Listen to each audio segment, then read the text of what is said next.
السلام علیکم ورحمۃ اللہ وبرکاتہ۔ میں امید کرتا ہوں کہ آپ سب خیر و عافیت سے ہوں گے۔ تو آج کا جو ہمارا سبق ہے وہ ہے صفات عارضہ کی دوسری قسم۔ جیسا کہ آپ کو معلوم ہے کل میں نے آپ کو صفات کی دو قسمیں بتائی تھیں۔ اس کے اندر ایک صفات لازمہ تھی اور ایک صفات عارضہ تھی۔ کل ہم نے جو سبق پڑھا تھا وہ پچھلا سبق تھا صفات لازمہ، یعنی حرفوں کے اندر وہ صفات جو ہر وقت موجود ہوتی ہیں۔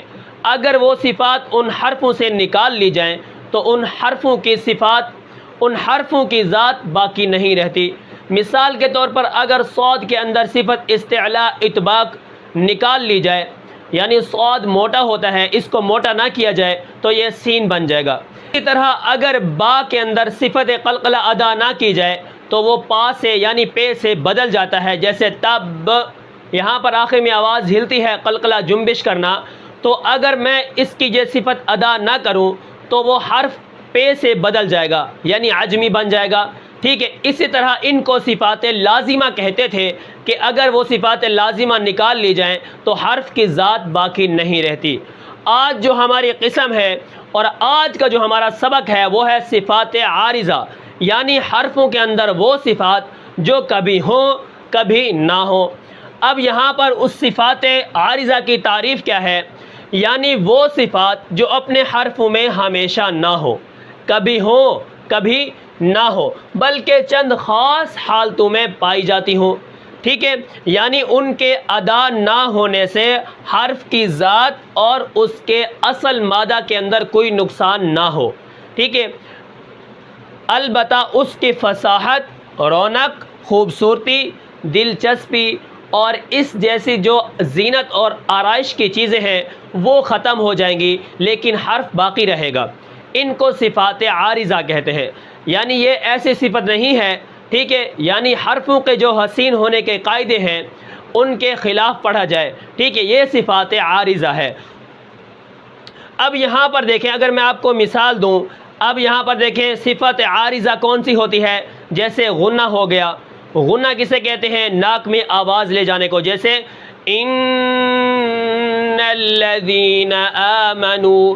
اب یہاں پر اگر میں غنہ کو ادا نہ کروں، حرف تو وہی رہے گا لیکن خوبصورتی ختم ہو جائے گی، جیسے ان الذین، ان الذین، ان۔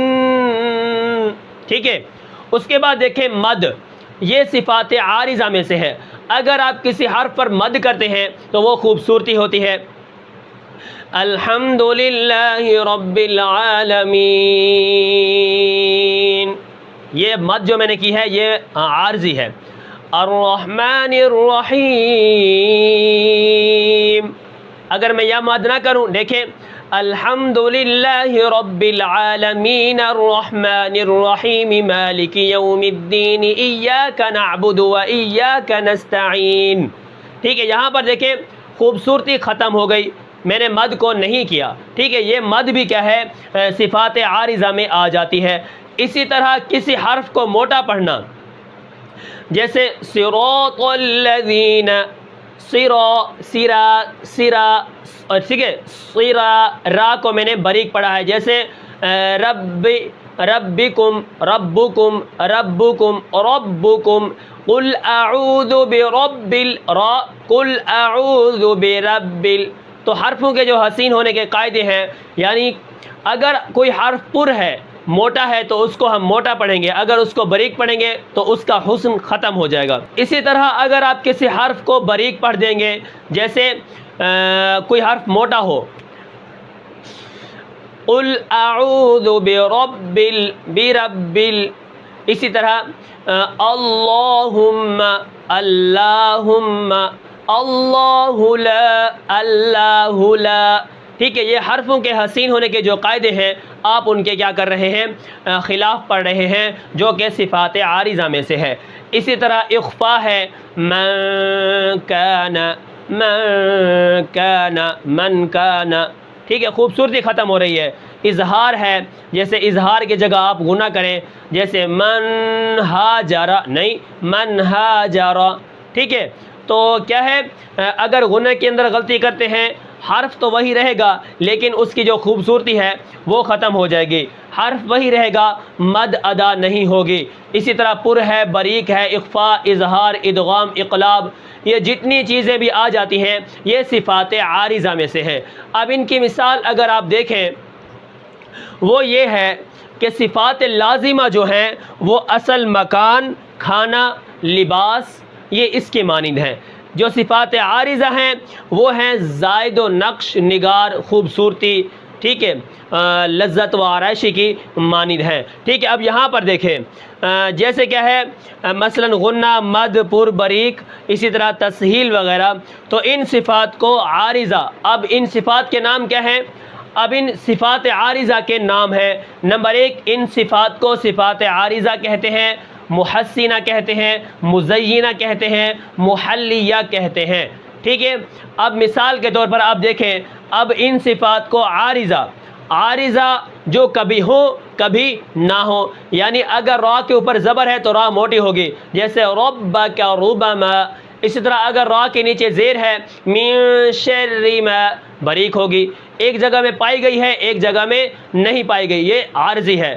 قل هو اللہ احد، اللہ کا نام موٹا ہوتا ہے جب پیچھے زبر، اگر زیر آ جائے بسم اللہ اعوذ باللہ، میری بات سمجھ آ گئی؟ ٹھیک ہے، تو اس کو عارضہ اس لیے کہتے ہیں، کبھی ہوتی ہے اور کبھی نہیں بھی ہوتی۔ اب اس کے بعد محسنہ یعنی حسن و جمال، اب یہ کیا کرتی ہے؟ حسن پیدا کرتی ہے، جمال پیدا کرتی ہے، جیسے اللہ، کتنا حسین ہو گیا اللہ کا نام۔ اسی طرح آپ دیکھیں من شر، را یہاں پر باریک ہوئی ہے، تو اگر میں موٹے کو باریک کر دوں، ٹھیک ہے، جیسے ربک ربما، ربک ربما، ربک الحمد للہ الحمد للہ ٹھیک ہے، تو یہ حرفوں کے جو حسن جو پیدا ہوتا ہے یہ ختم ہو جائے گا۔ اب مد کرتے ہیں، غیر المغضوب علیہم ولا الضالین، خوبصورتی ہے، ختم کر دوں ولا الضالین، کوئی خوبصورتی ختم ہو گئی۔ اب اسی طرح زینت دینے والی یعنی مزینہ، اس کو مزینہ کیوں کہتے ہیں؟ یعنی یہ حرفوں کو زینت دیتی ہے، ٹھیک ہے، اور را کو موٹا کرنا، اظہار کرنا، اخفاء کرنا، من کان یؤمن ان الذین اما، یہ زینت دیتی ہیں، ٹھیک ہے۔ محلیہ یعنی خاص حالتوں میں پائی جانے والی، کبھی ہوتی ہیں کبھی نہیں ہوتی، کسی خاص موقع کے اندر یہ پائی جاتی ہیں۔ لیکن اس کا ایک اور بھی محلیہ یعنی زیور پہنانے والی، جیسے ایک دلہن ہوتی ہے تو دلہن کو کیا کرتے ہیں؟ وہ تو دلہن ہوتی ہے نا، تو پھر کیا کرتے ہیں؟ اس کو زیور پہناتے ہیں، اس کو کیا ہے کپڑے پہناتے ہیں، تو اس کو ایک خوبصورت میک اپ جیسے ہوتا ہے، ساری چیزیں کرتے ہیں تو وہ ایک دلہن یعنی ایک خوبصورت بن جاتی ہے۔ یہ صفات عارضہ کی مثال بھی ایسے ہی ہے، یعنی ایک چیز ہے لیکن ہم نے اس کو کیا کرنا ہے؟ کپڑے پہنانے ہیں، ٹھیک ہے، وہ زینت دینی ہے اور اس کو کیا کرنا ہے؟ تیار کرنا ہے۔ تو ان صفات عارضہ کو ہم کیا کرتے ہیں؟ قرآن مجید کو تیار کرتے ہیں خوبصورت بنانے کے لیے۔ کہیں پر ہم اللہ کا نام موٹا کرتے ہیں، کہیں پر باریک کرتے ہیں، یہ بھی خوبصورتی ہے۔ اسی طرح را کو کہیں موٹا کرتے ہیں کہیں باریک کرتے ہیں، تو یہ بھی خوبصورتی ہے۔ یہاں پر میں ساری مثالیں آپ کو اسی لیے دے رہا ہوں کہ ہم آگے ان کو انشاءاللہ پڑھیں گے جب، تو وہاں پر آپ کو بہت زیادہ فائدہ ہوگا، ٹھیک ہے۔ اب صفات لازمہ کی جو مثال ہے وہ اصل، مکان، کھانا، لباس کی طرح ہے، ٹھیک ہے، یعنی جیسے گھر ہوتا ہے وہ اصل ہے، اس کے اوپر رنگ وغیرہ ہے، نقش و نگار ہے، ٹھیک ہے، ٹائل ہے، ماربل ہے، چیزیں ہیں، وہ نقش و نگار کے لیے ہیں، وہ صفات عارضہ ہیں، ٹھیک ہے۔ اب صفات عارضہ کی جو مثال ہے وہ زائد، نقش و نگار، خوبصورتی، آرائش اور لذت کی مانند ہے، ٹھیک ہے۔ صفات لازمہ، مکان، کپڑا، ٹھیک ہے، جسم، یہ چیزیں ان کے لیے ہے، ٹھیک ہے۔ اس کے بعد یہاں پر دیکھیں زائد نقش و نگار، جیسے گھڑی ہوتی ہے، اینک ہوتی ہے، تو یہ جو چیزیں ہوتی ہیں نا یہ ساری نقش و نگار کے لیے ہوتی ہیں۔ تو صفات لازمہ کی جو مثال ہے وہ بھی میں نے آپ کو دے دی ہے، اور صفات عارضہ کی جو مثال ہے وہ بھی میں نے آپ کو دے دی ہے، اور ان صفات عارضہ کے جو نام ہیں محسنہ، عارضہ اور اسی طرح مزینہ، محلیہ، محلیہ، تو یہ جو میں نے آپ کو نام بتائے ہیں ان کے یہاں پر میں نے آپ کو معنی بھی بتا دیے ہیں، اور پچھلا جو ہم نے سبق پڑھا ہے وہ ہے صفات لازمہ کا، یعنی وہ صفات جو کبھی حرف سے جدا نہ ہو، ہر وقت حرف کے اندر ہوتی ہیں، لیکن صفات عارضہ کبھی ہوں کبھی نہ ہو۔ تو یہ تھا آج کا ہمارا سبق جس کے اندر میں نے آپ کو صفات عارضہ کی تعریف بتائی ہے۔ پھر ملتے ہیں انشاءاللہ اگلے سبق میں، تب تک کے لیے مجھے اجازت دیجیے، اللہ حافظ۔